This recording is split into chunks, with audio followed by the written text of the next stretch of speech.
Welcome back to 3 Up, 3 Downs, AL West Division breakdowns. We've wrapped up on the Astros, the Mariners, and the Angels. Let's move into the fourth place finishers, the team that spent a ton of money on a big free agent, the Texas Rangers. Who was that free agent, you may ask? Jacob deGrom, a former Met, a guy who has all the talent in the world, but maybe not the health in the world.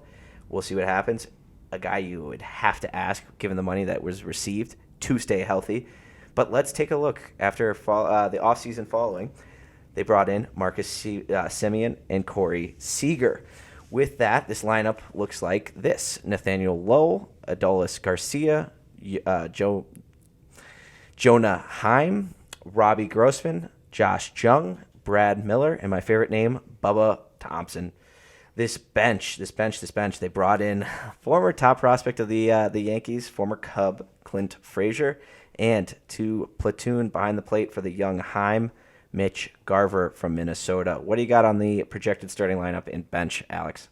So it has a lot of upside, I think. I mean, anytime you have a lineup with Marcus Semien, Corey Seager, Adolis Garcia, that's a lot of pop. Mm-hmm. Coming from not necessarily premium power positions, shortstop, second, and right field. I guess right field is one, but those are good building blocks. Mm-hmm. Nathaniel Lowe had a good year last year. Kind of, for how big he is and being a first baseman, doesn't hit for as much pop as you'd like, but still will probably give you 25 homers. Yep. And will run produce too. So it's not like he's not filling his role. He is. Jonah Heim had a really good year last year. He's one of the big catchers. You know, you don't often see like the 6'4" catcher. He is one of those. Switch hitter too. I think they're going to look for him to have a big year. And then Josh Jung is a guy who is a top prospect in baseball, number 34 overall right now, and expected to be one of the front runners for Rookie of the Year in the AL this year. So that's exciting for them. I think if he develops, this lineup could look a lot better. But I still think the back half of this is a bit lackluster. You know, Robbie Grossman will hit for some average. He'll have some hot streaks in there, and he's a good player, but not what you want. And just like the standard for teams, especially in the AL, is so high right now. And the NL, but like it just is, you know. We went over the Angels and Astros already, and the Mariners. They all have these loaded lineups. So like when you're looking at these, you're like, okay, there's a lot to compete with. I still do think this is a good lineup. You got to look for a bounce back year from Marcus Semien. You want to see a full season. Second half of the year last year, you saw him start to hit like what they paid for, but you want a full season. That's what you paid for, and yeah. So I like this.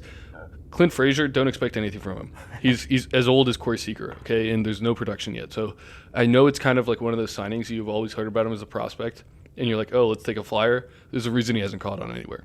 So don't expect much there. I do like Mitch Garver as a backup catcher, a guy who's got a lot of power, and I think could be useful. Maybe you see him DH a little bit. Brad Miller right now slotted in the DH. He'll probably DH against righties, and Mitch Garver against lefties. So I like this lineup. I don't know how good it can be. It is really reliant on really how many homers do Semien, Seager, and Adolis Garcia hit. Yeah. Yeah, no, I think you're spot on. It's question marks throughout the bottom of that lineup. Obviously, the 1 through 4 spot looks fantastic, but question marks surrounding the bottom half. Can Josh Jung solidify the 7, 8, 9 hitters? We'll find out with the Texas Rangers. Let's take a look at that rotation and bullpen. Obviously, like I said, brought in the all-star, the ace, Jacob deGrom. Question marks surround him. Can he stay healthy? Is his body at 35 years old allow him to pitch 20-plus outings? We haven't seen it in a long time. And then you take a look at the rest of the rotation. Martin Perez, John Gray, Nathan Eovaldi, and Andrew Heaney lines out the rotation. What do you got on this rotation? And then transfer us into the bullpen. Yeah, so I actually love this rotation if it can stay healthy. Obviously, the deGrom, if he's going to pitch a full season, he's the best pitcher in baseball. Yep. And there shouldn't be any doubting that. Like, that's how good Jacob deGrom is, and that's how good we should expect him to be if he's healthy. He's just the best. He's the best pitcher we've seen in like 10 years now. So great signing if he can stay healthy, but that's the big if. Martin Perez had a really good year last year. Kind of more crafty, twirls the ball a little bit, makes you ground out a little bit more, but had a really good year, and I think I wouldn't be surprised if he has another good year. You know, I think he could be really good again. It seems repeatable. But then I love John Gray. John Gray's a guy who was stuck in Colorado for a while, and his numbers never added up to, I think, the talent that he had. It's tough when you're pitching at elevation. It's tough, and he was thought of as, I don't think a bust. I think everyone knew when he was going to leave, he was going to be better. But I think he could have a sneaky, like, maybe a first half where he ends up sneaking into the All-Star game. Like, I really do think John Gray is that good. Nate Uvalde, I love as a fourth starter. He's going to eat innings, throws gas, has that ace stuff at times, which you really like. I mean, it's 2 years ago now. We're talking about him as like headlining the Red Sox rotation with Chris Sale as a 1-2 punch, right? So I like Uvalde, and then Heaney, another guy coming over from the Dodgers.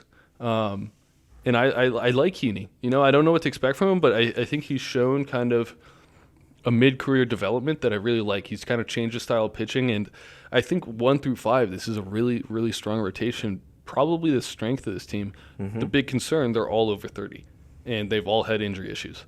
Are they going to stay healthy? We'll see. If they do, I think this could be a great rotation. Yeah, no, I agree. I think then you kind of look at the bullpen, and that's where you see the question marks. You've got Jose Leclerc closing role, hopefully, for this Rangers team, but let's break down the bullpen. What do you got? Where are the question marks? Yeah, so it's kind of a mid-range bullpen in my mind. I think Jose Leclerc is good.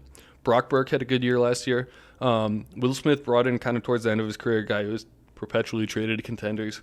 Joe Barlow, solid pitcher. You know, Jonathan Hernandez could have another good year. Mm-hmm.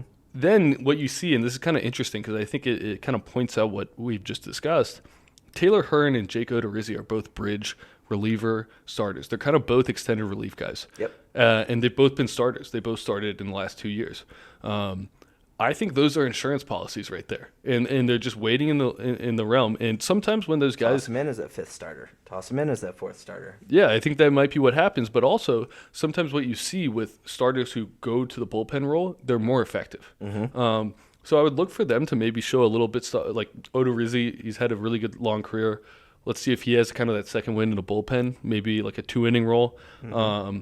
And then Taylor Hearn kind of had a struggling last year, but again, in the bullpen, things can be different, and they may be called upon to eat up some innings when a starter goes down. But I kind of like this bullpen. It's not great, but I like it. I don't think it's bad. I'm going to say it's a little worse than we're maybe saying, but I don't know. We'll see what happens with this Texas Rangers roster. Can the starting pitching lead them to the promised land of maybe a wild card spot? We'll see. Who is your X factor? Yeah, so I'm going to go. I mean, I'm kind of going to beat this dead here, but the rotation, can it stay healthy?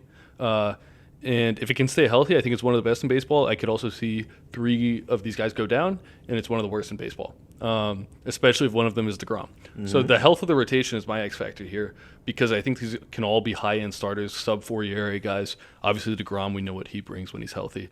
So I'm gonna go with the rotation. Can it stay healthy? I like it. My pick for the X factor, Corey Seager. At 28 years old, he needs to lead this team. He needs to be the all-star. He needs to be the stud. Him and Marcus Semien at the top of this lineup. He needs to drive in the runs. He needs to produce. He needs to get on base. For that to happen, then maybe this team could be successful. In terms of projections, I've got this team beating out the Angels. I've got them finishing third. I don't have them in a wild card spot, but I've got them finishing third. Alex, where do you see them? Yeah, so I have them finishing fourth. I think the Angels just have a little bit more juice in that lineup, mm-hmm. and I think of things that can carry a team, a solid lineup can carry a team more often in today's MLB.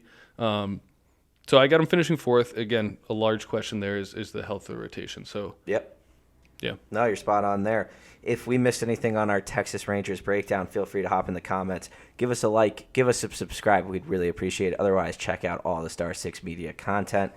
If you are looking for more reviews, we've got more breakdowns coming your way. We're going to finish off the AL West with our final team of the night, the Oakland Athletics.